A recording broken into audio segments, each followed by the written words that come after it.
Rama Rama Hare Hare Hare Krishna Hare Krishna Krishna Krishna Hare Hare Hare Rama.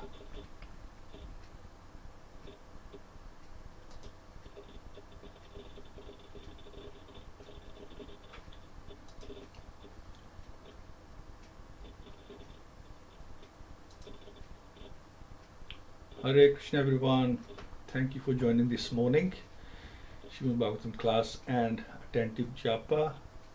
Thank you so much for your association. So I'm going to make a start now, and it's a very interesting pastime. Maharaja Prthu and his wife Arci going back home.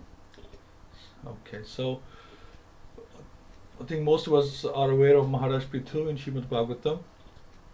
He belonged to the lineage of Dhruv Maharaj. He was born from the body of King Vena, who was, he was very troublesome.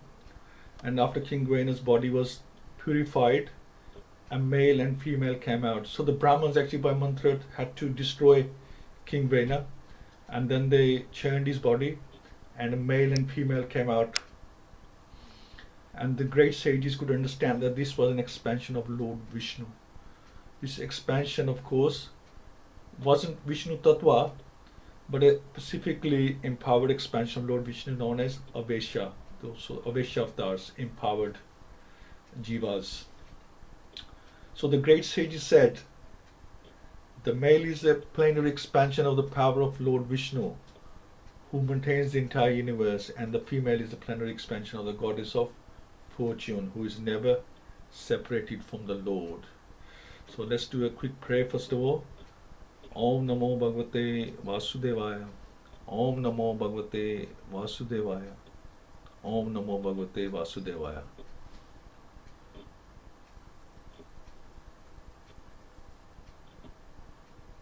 Jai. Okay. So the significance of the goddess of fortune now never being separated from the Lord is clearly mentioned herein. So the male came, then the female joined him. It's very interesting. This is part of the pastime. And the problem with us, people in the material world, are very fond of the goddess of fortune, and they want her favor in the form of riches. They should know, however, that the goddess of fortune is inseparable from Lord Vishnu. Materialists should understand that the goddess of fortune should be worshipped along with Lord Vishnu and should not be regarded separately. So materialists seeking the favor of the goddess of fortune must worship Lord Vishnu and Lakshmi together to maintain material opulence. If a materialist follows the policy of Ravan, who wanted to separate Sita from Lord Ramchandra, the process of separation will vanquish him. Those who are very rich and have taken favor of the goddess of fortune in this world must engage their money in the service of the Lord. In this way they can continue in their opulent position without disturbance. And I find that if I need to raise some funds and I go to some business people, and if I mention this, especially Asian businessmen, if you mention this thing, then they're likely to give you some, something, donation. Works quite well. So there are different types of incarnations of the Supreme Personality of Godhead. In the Shastras it is said that Garuda, the carrier of Lord Vishnu, and Lord Shiva and Ananta are all the very powerful incarnations of the Brahman feature of the Lord. Similarly, Sachipati Yorindra, the King of Heaven, is an incarnation of the lusty feature of the Lord. And Anirudh is an incarnation of the Lord's mind. Similarly, King Prthu is an incarnation of the ruling force of the Lord. So he has this special power how to rule as a king. And he set a great example for humanity. So the female that came with him, she has such beautiful teeth and beautiful qualities that she will actually beautify the ornaments she wears, said the Brahmins. Her name will be Arci, and in the future she will accept King Prthu as her husband. So Maharaja Prthu begot 5 sons by his wife Arci, and he pleased the citizens by his rule and became famous all over the universe for his good qualities. At the end of his life, he transferred power to his sons and left with his wife for the forest, where he strictly followed the regulations of retired life. So we don't want to concentrate too much on how he ruled the kingdom and how he treated his citizens, because this class is about their last stage of life when they went back home, and in the amount of time we have, we'll concentrate on that. So at the last stage of his life, when Maharaja Prthu saw himself getting old, that great soul who was the king of the world divided whatever opulence he had accumulated amongst all kinds of living entities, moving and non-moving. He arranged pensions for everyone according to religious principles, and after executing the orders of the Supreme Personality of Godhead in complete coordination with him, he dedicated his sons onto the earth, which was considered to be his daughter. He considered the earth as his daughter. And then Maharaj Prthu left the presence of his citizens, who were almost lamenting and crying from feeling separations from the king, and went to the forest alone with his wife to perform austerities. So since there were so many discrepancies during the reign of King Vena, his father, the Lord sent his most confidential devotee Maharaj Prthu to settle things. Therefore, executing the orders of the Supreme Personality of Godhead and settling the affairs of the world, Maharaj Prthu was ready to retire. So everything comes to an end. He had been exemplary in his governmental administration, and now he was to become exemplary in his retirement. So he showed how to run the kingdom and then how to pull back when the time comes. He divided all his property amongst his sons and appointed them to rule the world, and then he went to the forest with his wife. It is significant in this connection, this is very interesting, it is significant in this connection that it is said that Maharaj Prthu retired alone and from family life, but at the same time took his wife with him. So when we hear that you retire alone, one prastha, you go alone, but that is not the case. One can take their wife as well. That's if they want to go. According to Vedic principles, when retiring from family life, one can take his wife with him. For the husband and wife are considered to be one unit. So if they say he retired alone, his wife can be with him and his wife can't be with him. They're still one unit. Thus they can both combinedly perform austerities for liberation. This is the path that Maharaja Prthu, who was an exemplary character, followed, and this is also the way of Vedic civilization. One should not simply remain at home until the time of death, but should separate from family at a timely moment and prepare himself to go back to Godhead. So this doesn't necessarily apply in the Kali Yuga. You detach yourself, but we can't. There's no facility now for us to leave home and go somewhere else, and we don't have, our bodies are not that strong either. We definitely need help. So as a Shakti Avesha incarnation of God, who had actually come from Vaikuntha as a representative of Krishna, Maharaj Prthu was certain to go back to Godhead anyway, because that's where he came from. Nonetheless, in order to set the example in all ways, he also underwent severe austerities in the Tapovan. It appears that in those days there were Tapavans, which there's no Tapavans now. There's no facility for taking these austerities. And Tapavans or forests especially meant for retirement and the practice of austerities. Indeed, it was compulsory for everyone to go to the Tapavan to fully accept the shelter of the Supreme Personality of Godhead.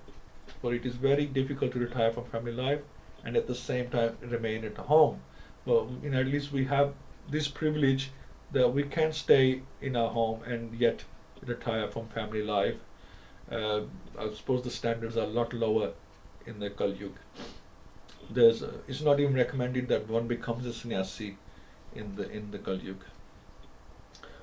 So in the Tapovan, Maharaj Prthu sometimes ate trunks and roots of the trees, sometimes he ate fruit and dried leaves, and for some weeks he drank only water. Finally, he lived simply by breathing air, which is not possible with our bodies now, just by breathing air. Following the principles of forest living and the footsteps of the great sages and munis, Prthu Maharaj accepted 5 kinds of heating processes during the summer season, exposed himself to torrents of rain in the rainy season, in the winter stood in water up to his neck. He also used to simply lie down on the floor to sleep. The person who is Krishna conscious is most intelligent, because in Kali Yuga it is not at all possible to undergo such severe austerities. We need only follow great personalities like Lord Chaitanya Mahaprabhu. So this is the thing, this is why Lord Chaitanya Mahaprabhu came. He showed us, so scriptures say one thing, but we're not able to follow that. So Lord Chaitanya Mahaprabhu, he showed us actually what we can do to replace those austerities. So in his Shiksha Astika, Lord Chaitanya Mahaprabhu wrote, Param Vijayate Shri Krishna Sankirtanam. So all glories to the holy names of the Lord Krishna, which from the very beginning purify the heart and immediately liberate one. Mahadavagni Nirvapanam, Bhava Mahadavagni Nirvapanam. If the real purpose of all the yoga is to please Lord Krishna, and this simple bhakti yoga system recommended for this age is sufficient. It is necessary, however, to engage constantly in the service of the Lord. Although Prthu Maharaj executed his austerities long before the appearance of Lord Krishna on his planet, his purpose was still to please Krishna. So, by thus practicing severe austerities, Maharaj Prthu gradually became steadfast in his spiritual life and completely free of all desires for fruity activities.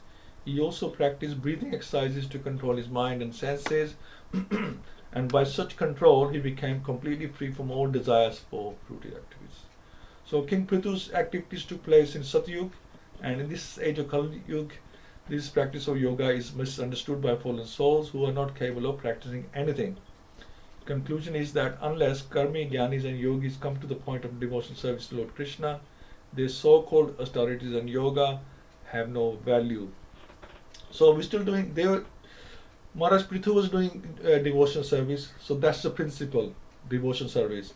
We are doing devotion service, we are chanting the holy name and doing other services and listen to the glories.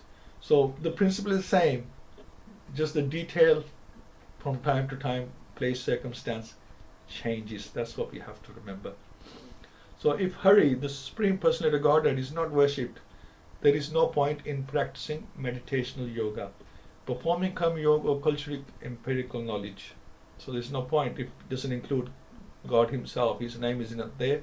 So doing yoga or gaining knowledge is pointless without God in the center. Thus the best amongst human beings, Maharaj Prthu followed the path of spiritual advancement, which was advised by Sanat Kumar when the 4 Kumaras visited him at his kingdom. That is to say, he worshipped the Supreme Personality of Godhead, Krishna. Maharaj Prthu thus engaged completely in devotional service, executing the rules and regulations strictly according to principles, 24 hours daily. Thus his love and devotion unto the Supreme Personality of Godhead, Krishna, developed and became unflinching and fixed.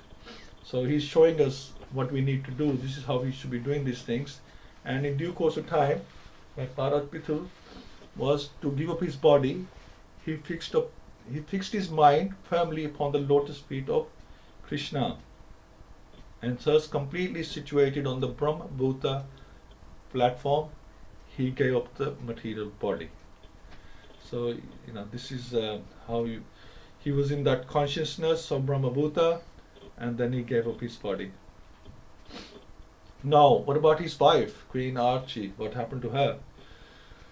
So with regards to Queen Arci, although she was not accustomed to such difficulties, so she went along with him to the forest, and yet she from day one she was a queen.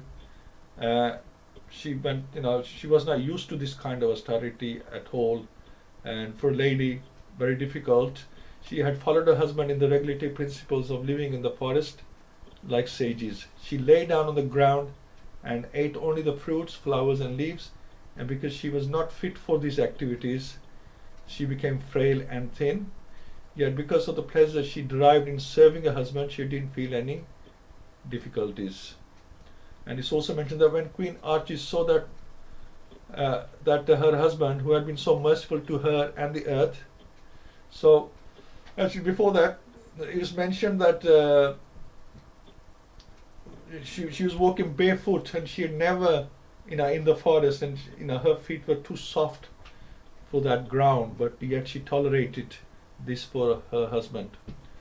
So now that Maharaja Prthu has left his body, so when Queen Arci saw that her husband, who had been so merciful to her and the earth, no longer showed symptoms of life, she lamented for a little while, and then built a fiery pyre on top of a hill and placed the body of her husband on it. So after this, the queen executed the necessary funerary functions and offered oblations of water. After bathing in the river, she offered obeisances to various demigods situated in the sky, in the different planetary systems. She then circumlated the fire, and while thinking of the lotus feet of her husband, entered its flames. So she became Sati with him. And in fact, if he had gone on his own, and if he was living on his own, who would do the ritual for him, and who would make the funeral pyre for him? So at least she was there to help him do that. And then she also went into the fire herself as well. So this is just amazing. So she came with him and she left with him. This is extraordinary. So according to Vedic scriptures, a woman who dies with her husband or enters into the fire in which her husband is burning also enters the same planet as her husband attains. So this is the way nowadays it's just so become ridiculous whether a woman wants to die with her husband or not. They just throw her in, and then the British jumped in and they stopped all this going on. But in those days, it was done by the Vedic system, and the woman who died with her husband voluntarily ended up on the same planet as him. So in this material world, there is a planet known as Patilok. So we all heard of Pitarlok. There's also a planet called Patilok. So just as there is a planet known as Pitarlok, so this Patilok, but here the word Patilok doesn't refer to any planet within this material universe. So there is a planet called Patilok in this material universe, but this Patilok where they went is in the Vaikuntha, because that's where they came from.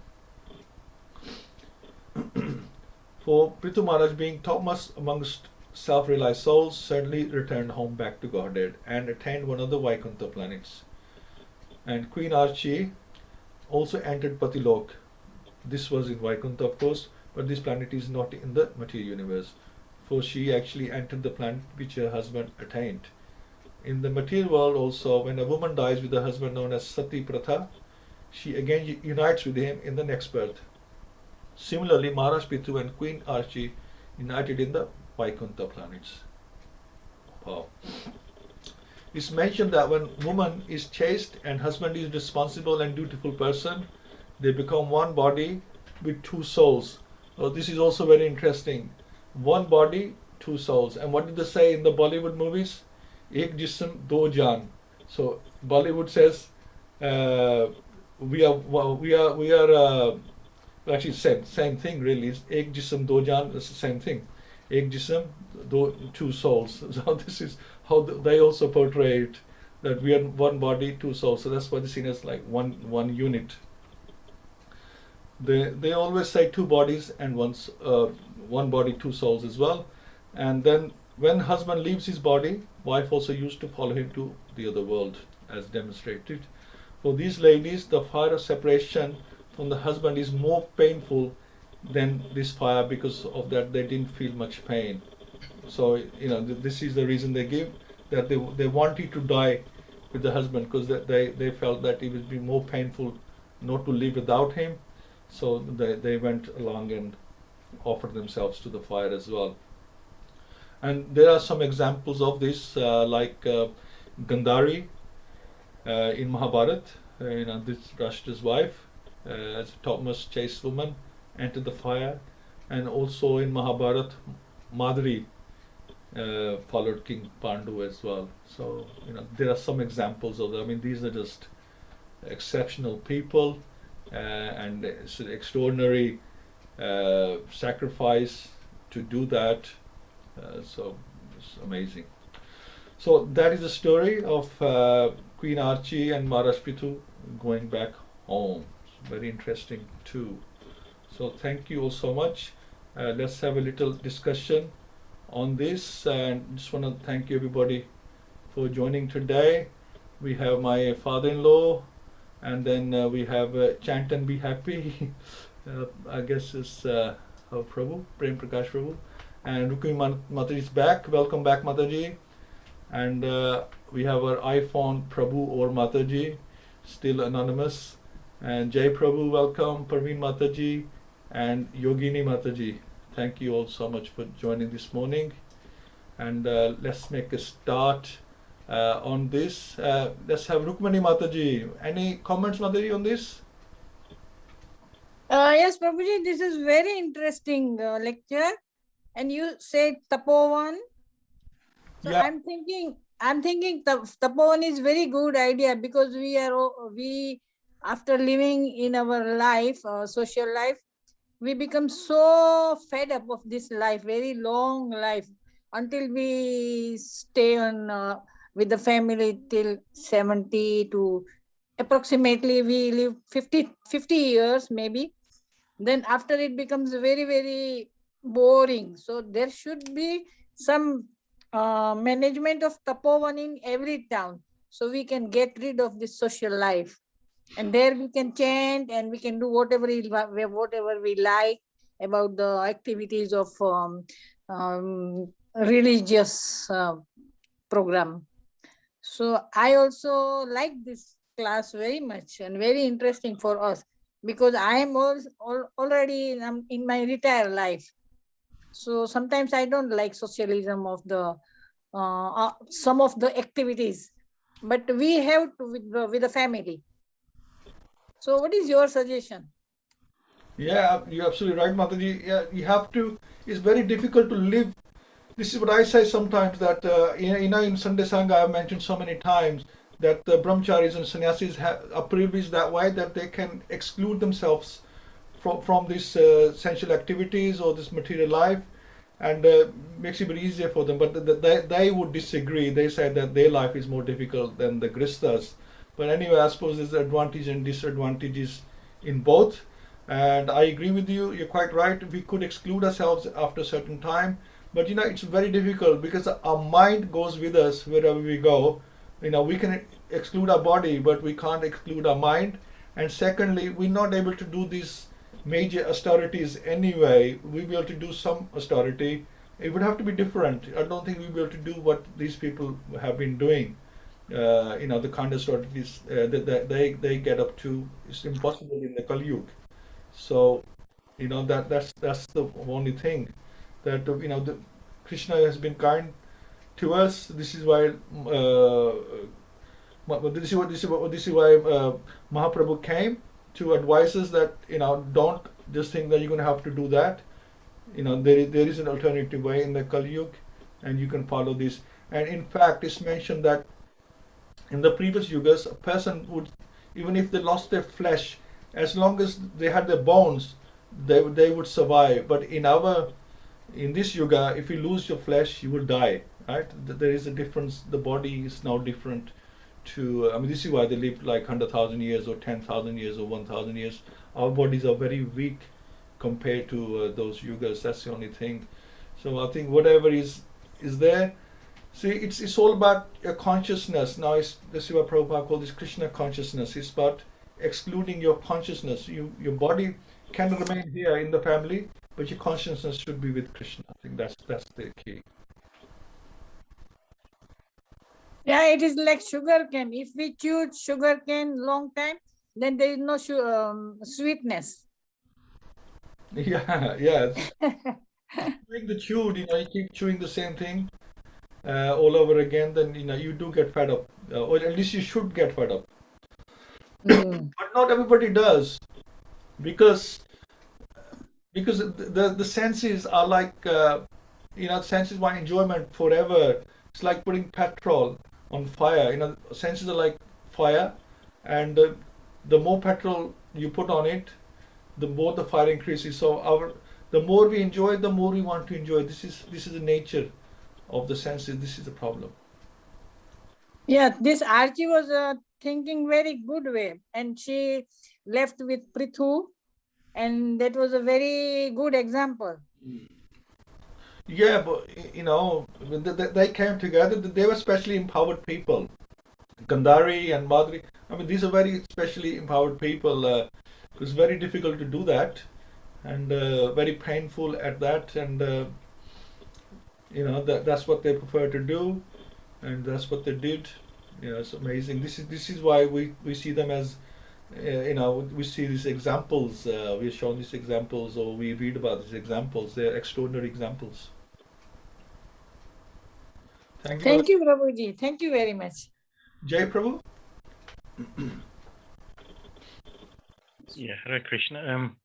Yeah, for me, this narration, we can learn, what the purpose of austerities are and what the outcome of any devotional service is. So as Mr. Maharaj, as you already said, he didn't have to go through all these austerities and whatnot, and he only did it to set an example. So why did he go through all these extreme austerities? He did so because so that he could control his mind, senses, and his word, and control his desires. This is needed, to advance in spiritual life. So after performing the austerities, he engaged in his devotional service daily, 24 hours a day.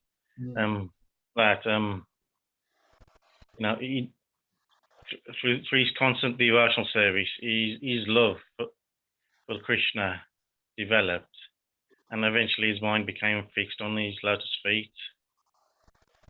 So, eventually the conception of bodily life, disappeared, and he realized Krishna sitting in everyone's heart.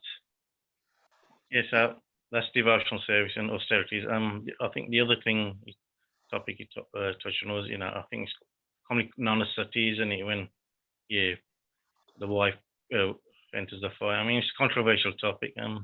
So yeah. Yeah, it is. It is. I don't think it'll be allowed anywhere. Seems harsh. That's what I think. It's very cruel. Seems very cruel. Yeah. There's a program called Jewel in the Crown or something like. Yeah. And I showed it there. I think they shot the woman just before she was going to sit in the fire. Yeah. Yeah. This is what they do. That like a woman could marry somebody. Like she's a poor girl from a poor family and marries a rich old man who's like 3 times her age, and then like 2 years down the line he dies, and then she's supposed to die with him, and she probably doesn't even like him. It's that's like the extreme case I'm talking about. But even if it's voluntary, it's very, like you say, it's very harsh thing to, especially. I think it's unfair on the female of any world. That they should have to go through this. Nowadays they would say, well, the husband should go after her. If a woman dies, then the husband should become sati. That used to be that would be the that's what people would say nowadays. It's the women's liberation and girl power. They would say the husband should follow the wife. So would the husband be willing to follow the wife, jump in the fire? I don't think so.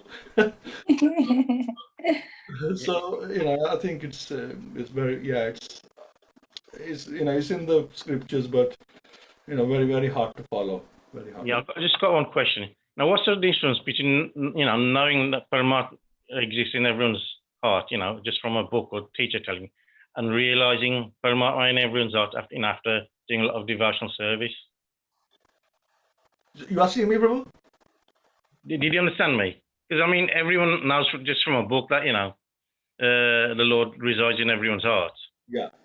But it says, after performing a lot of devotional service, you can realize the Lord in everyone's heart. So Yeah, I mean, when you realize something, then you have no doubts about it. Then you know it. You know, now we just it's all like guesswork at the moment, and then at times we forget, well, sometimes we remember, but then it's like constantly. It's like your own name. You won't forget your own name. You know, it becomes like steadfast, strong. okay. Sorry, you probably you going to say something? Yeah, that's it. Yeah, so I don't know. It's like he says in here, like after performing all this devotional service, he realised the Paramatma in everyone's heart. I mean, you can know that from a book. I mean, you don't have to. Yeah, but just reading it and then realizing are two different things, Prabhu. When you realize it, then it's always there with you. And also, when you realize the Paramatma in the heart, you can actually see the Paramatma as well. He would appear in front of you. Right. Okay. Yeah, Yeah. thanks. So, you would get darshan, as far as I know. You would get darshan as well of the Paramatma. And once you reach that stage, then there is no going back. Then, you are connected. Okay. And this is what we aim for, because we always say we're not this body, we're not this body. Prabhupada repeats again and again, we're not this body. But we soon forget we're not this body, isn't it? Yeah. These two things. One is knowing that we are this spirit soul, and then second is realizing the Paramatma in the heart. We say them, but we soon forget that as well. We don't live that life. We say we're not this body, but we don't live the life of our body. We want to enjoy our senses. So we're not completely sure that we're not this body. We still think we are this body and we are this mind. So because we're always connecting to it. Okay. I don't know what happened to Sureshri Mataji today. Right, Parveen Mataji? Hare Krishna Prabhuji, Hare Krishna. The only thing that came to me was like tolerance. So we need to have tolerance when we are doing devotional service. So like Arci, she, because she had so much tolerance, so she put up with all the difficult situations in the forest. And like with the sati thing, so lots of questions are coming in my mind, but I think I'll leave it. So because I'm struggling as well, so why, the women, they, always the woman is the weaker one, whereas like in the family, women is the backbone of the family. She keeps everything together, but she's always portrayed as the weaker. So is it probably because like, I don't know, so did it happen, were they like sati even if they had children, so they still had to die? Yeah, I mean, Madhuri, she went with Pandu, and Yeah. yeah. So what happened to the children then? It just seems so wrong as well. Well, So I hand it over to some guardian. mm, She's going to the husband, then somebody would have to. yeah, but it's still hard to understand, like they say, the fire of separation was stronger than, the heat of the fire. So they wanted to be sati. But what was the exact reason? Was it the financial support, or because they were living very pious life in those days? I mean, sati is the reason here given is that the wife wants to join the husband. That if they die together, then they will meet at Patilok. Yeah, Yeah, yeah. that's the reason given here. That Mm, there's a Patilok for people who stay in the material world, and there's a Patilok for people who end up in Vaikuntha. There's a Patilok there. yeah. So if the wife loves the husband so much that Mm, she's willing to die for him and take the pain for him, and she wants to join mm, in his next life, she wants to continue with him, then the option was there, and mm, it's only an option. The option was there. If she wants to join him in the next life, then she could go, and then mm. that's providing you believe in the scriptures as well that yes, you will Yes, join him in. yes. There is a planet called Patilok, and then you could do that and then join him in Patilok. Yeah, it makes sense then. If her husband was like in devotional service, then yeah, definitely. But not if he was a demoniac, then you don't want to end up in the wrong planet. Yeah. So Yeah. yeah. Thank you, Prabhuji. She's Yes. saying that the husband has to be good as well. You know, it Yeah. has to be like perfect that you want to live another life with him. Yeah.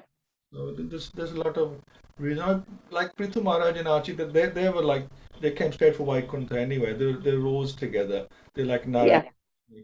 So there's no doubts. Eh, Yes. Yeah. And plus, they had special powers, I'm sure as well. I mean, if she jumped in the fire, I'm sure she didn't feel the pain. I guess of no ordinary person because they had special Mm, powers. They were empowered. mm. Yes. Yeah. Thank you, Andaji. Thank you. Prem Prakash Prabhu.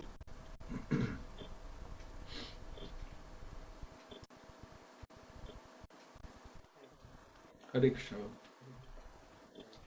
You're able to hear me, is it? Just about Prabhu, bit louder.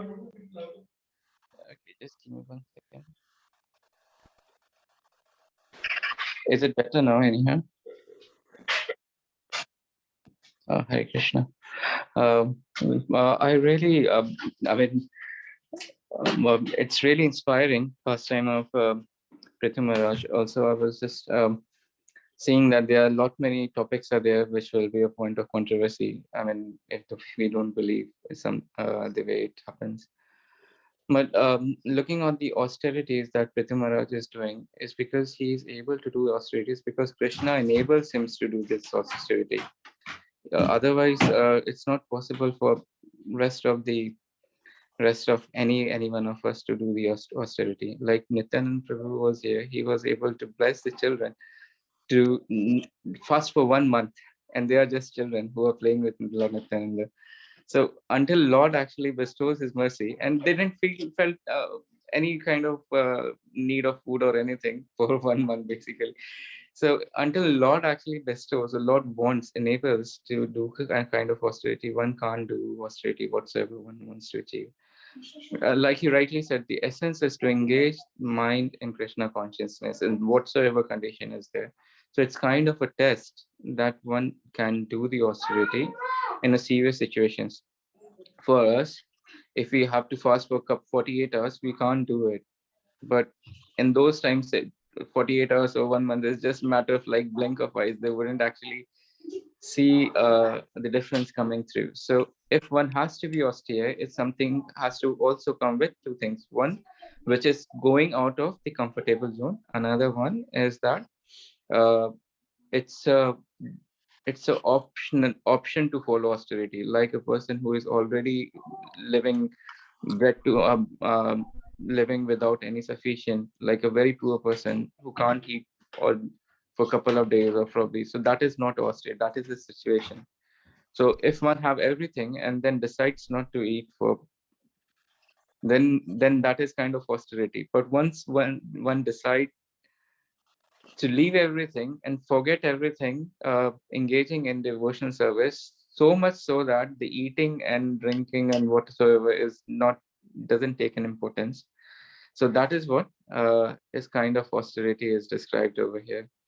And Prithu Maharaj was doing so because he was able to do so in those situations, in those days. The and power of and body, as you said, and rest of the things were suitable to carry on those tapasya. And then when it's not, so when the situation is not, so rightly Prabhupada said as well, and I was hearing to other Maharaj as well, they were suggesting we have to take the essence, how to do it. 500 years ago, the essence was given by Lord Chaitanya Mahaprabhu, and just 50 years ago, the essence is given by Srila Prabhupada, and we need to follow Srila Prabhupada's instruction, and that's what we need to do. I think that's what we have to take. Get inspiration to follow Srila Prabhupada from all the Bhagavatam story. Absolutely, Prabhu. This is why we say that follow Srila Prabhupada. Because we get different points of view or different instructions for different people, but we just focus on Prabhupada, and Prabhupada focuses on the disciplic succession, and the disciplic succession consider Mahaprabhu. This is what Mahaprabhu saying. We should do what we need to do for Kali Yuga. And I guess people were lost, that people didn't know. They're reading the Shastras. Wow, we can't do this. It's impossible. We can't do it. They probably tried as well. You can't do it in the Kali Yuga. So Mahaprabhu came. He says, look, this is what you got to do in the Kali Yuga. This is the mantra you should be repeating. And this is when we have to thank Krishna for sending us, coming as Lord Gauranga and showing us what we can do. And this is what we're doing. We are followers of Lord Mahaprabhu. Absolutely, absolutely. So yes, that's what I have to say. And there are many learnings are there to take the essence, but it's something which we can't really. I mean, current situation, some plus people can follow those kind of austerity, but in essence, if we look in practically, so for myself, or probably anyone like me, it will be difficult to follow. But yeah. It takes, it's very difficult. What are we following now? It seems it's a difficult process for us. It's so relative, isn't it? That it's Kali Yuga and we have weak bodies, weak minds. Very difficult for us. But we do, main thing is do our best and stretch ourselves a little bit every day. And then, just keep going. And if you look back, year, 2 year, 5 years, you find that, we have come a long way. And that's what the curve should look like. That the curve is going up and not downwards or even a straight line. We should not be going to straight line. A curve of service and our tolerance and knowledge should be all going up in a diagonally. Should be going diagonally. That's true, really. I mean, yeah, obviously we can notice ourselves. If somebody says that initiation doesn't make a sense, we don't have right guru to follow something. It said that you have to taste it to know it, to relish it. Until one's into it, one can actually describe the taste or mercy, or can't relish what a person is relishing after getting into Krishna consciousness. So yes, so this is mercy, and we should actually distribute. And obviously, it's a mood that we need to follow. But inspiration that comes from Bhagavatam story, Bhagavatam pastimes, basically. That's how Lord actually inspires us from within, and then instructions, and then satsang, what we do on Friday morning to drive our rest of the week. Thank you so much, Prabhuji, for doing it. It's really, really, really appreciated. Also. Thank you. Thank you, Prabhuji. And I was going to say, just finally, that this is like the rules of three in the Kali Yuga. And that's all we can do. There's a rules of three. We can hold our breath for 3 minutes. And this is maximum, of course. We can hold our breath for 3 minutes. We can go without water for 3 days. And we can go without food for 3 weeks. Okay. So there's a rule of three. Never mind what they did, they were just living on air for so many months or whatever. We can't do it. We can only live without food for 3 weeks. After that, it's goodbye. Shivas Thakur said that, I mean, he also presented his rule of three to Mahaprabhu. The same rule? No, not the same rule. What he said that, Mahaprabhu said that you are not saving anything. You are just distributing whatever you get. So what are plans? As a family person, you should be saving something. So he showed 1, 2, 3. So what do you mean by 1, 2, 3? Yeah. Okay, that first day, if I don't get thing, I will still be waiting for the mercy that Lord is maintaining me. Second day as well, Lord is maintaining me. Third day, if I don't get, still I will feel Lord is maintaining me.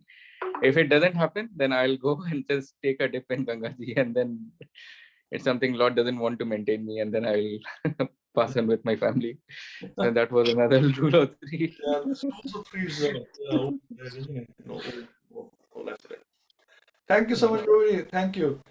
Next week, we're going to talk about Lord Indra and Mother Surbhi's prayers. This is like Govardhan, after the Govardhan incidents. Then Lord Indra comes and Surbhi Mata comes and they give their prayers.